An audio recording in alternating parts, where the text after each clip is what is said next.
xibaar yu wér te wóor ca tàng-tàng ba abonnez-vous pour ngeen di mën di jot suñuy vidéo. jërë ngeen jëf ci ànd ak ñun ci chaîne bi di Buzz 221 HD dañuy dem ca guerre ba nga xam ni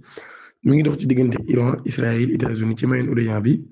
ambassade américain yi nga xam ni ñoom ñu nekk ca Mauritanie jamono ji ñu ngi leen di mettre en garde contre possibilité ab attaque boo xam ne jàpp na ni mën naa am ci siège ba nga xam ne moo nekk foofee. ba tey mën nañu wax ni dernière nouvelle armée israélienne ci boobu nag daal ñi nga xam ne ni ñi ngi observé lancement missile yi nga xam ne Iran mi ngi koy def di ko sànni fële ca Tel Aviv maanaam kon ñu ngi koy bàyyi xel bu baax a baax ba tey chaîne 12 bu israélien nag daal mi ngi xam ne ni chaîne 12 bu israélien daal mi nga xam ne ni missile yi nga xam ne ñu ngi koy tiré ci Iran mi ngi tombé nag daal di daanu ci ay zone yoo xam ne zone ouverte la ba tey dernière nouvelle iranien le lancement d'un nouveau lot de missiles vers les territoires occupés ci loolu yi ba tey Iran TV ñi nga xam ne nag daal am na ab lookoon boo xam ne ay fiches la yoo xam ne ñi ngi koy envoyé ci fi nga xam ne moom la ñu wooyee les terres occupées armée israélienne ci boobu nag daal ñi nga xam ne ñi ngi observé bu baax a baax lancement wu missile yooyee di wàcc ca Tel Aviv journaliste de la télévision arabe des sirènes activant à Tel Aviv après que des fusils aient été envoyés à l'Iran. ba tey ci loolu yi dañuy jàll ci beneen xibaar Koweït 7 lignes électriques sont hors service ginnaaw ay dommages yoo xam ne nag li ko causé du dara lu dul ab débris de défense anti-aérienne ci loolu kon moo waral sax courant ci boppam daa dafay coupé ci ab diir bu yàgg loolu te fi iranien ba tey ci loolu yi ñuy xam ne ni jamono ji kon guerre ba nag mooy kon ni bu baax a baax ministre saoudien de la défense de opposant à détruire une marche dans la région orientale. Wall Street Journal nag moom daal dinay wax ci benn officier militaire israélien boo xam ni daan nañu xam ne ñoom ñii dañu leen a bëgg infliger le plus grand mal dañoo bëgg infliger ba Hezbollah li nga xam ne mooy li gën a métti kon waaye tamit loo xam ni ba tey dinañ consolider seen défense yi waaye estimuler la menace de nos frontières l'une des plus grandes menaces des missiles anti-citernes à courte portée. ki nga xam ni mooy Mohamed Bagher Sulgader moom mii day moom la ñu nommé comme secrétaire du conseil suprême de sécurité nationale iranien mu daal di remplacer ki nga xam ni moo di Ali Larijani Reza yi lay wuyoo ba tey waaw moom mi ngi dénoncé machination américano-israélien bi nga xam ni mi ngi am ñu koy jëmale ci kaw Iran depuis 47 ans muy xam ne suñu économie mi ngi dund ab bombardement.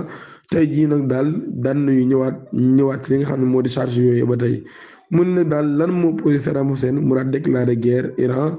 ba tey ci loolu yi nag daal moom mi nga xam ne ab conseil la ci sécurité nationale de muy xam ne nag daal koo xam ne ab conseil la ci sécurité nationale des États-Unis moom mi moo rencontré woon Saddam Hussein ci Jordanie quelques mois seulement ginnaaw ba loolu yi jàllee ci la Irak ci boppam daal di jugee nag daal di dal ci kaw Iran. muy xam ne nag daal Saddam Hussein ci boppam nag daal amoon na soutien totalu américain yi ci jamono bi nga xamee nag daal ñi ngi doon def jëf ju nu mel muy nag daal nous avons enduré 8 années de guerre menée par procuration par l'Amérique Israël et les pays de l'OTAN maanaam kon am nañu 8 ans yoo xam ne dañ ko doon guerre te guerre la boo xam ne Amérique ci boppam moom moo ko def la woon Irak ak Israël ak réewu OTAN yi mu ni malgré loolu yëpp nag daal Iran ci boppam daan nay def preuve de détenue mu ni seule réponse bi nga xam nag daal am na ko ci américains yi mooy ay sanctions Iran ci boppam nag daal daan nay signé accord ci nucléaire yu CCPOA mais Trump nag daal dafa déchirer loolu pour rétablir les mesures de rétribution mun nag daal notre grief à leur égard ne concerne pas uniquement le sang versé ils ont ravagé notre économie bien plus lourdement encore pourtant aujourd'hui c'est nous que l'on fait passer pour des méchants loolu kon laa xam ne Ibrahima di Al-Fakhari di porte-parole quartier général l'anneau des prophètes des gardiens de la révolution iranienne daal na xam ne nag Israël ci boppam dafa franchir ligne rouge yépp ci matière génocide te situation yooyu bay nag daal nekk ko situation boo xam ne mën nañ koo tolérer ñoom Iran rek di xam ne ni ñoom ñi duñ négocier ak ennemi bi lu dul nii li ñu négocier ak ñoom nag daal mooy ay cibles décisifs yoo xam ne gardien de la révolution ci boppam dinañ ko def corps des gardiens de la révolution islamique du CGRI daan nañu annoncé mardi lancement bu 78e vague de son opération de représailles en cours vraie promesse 4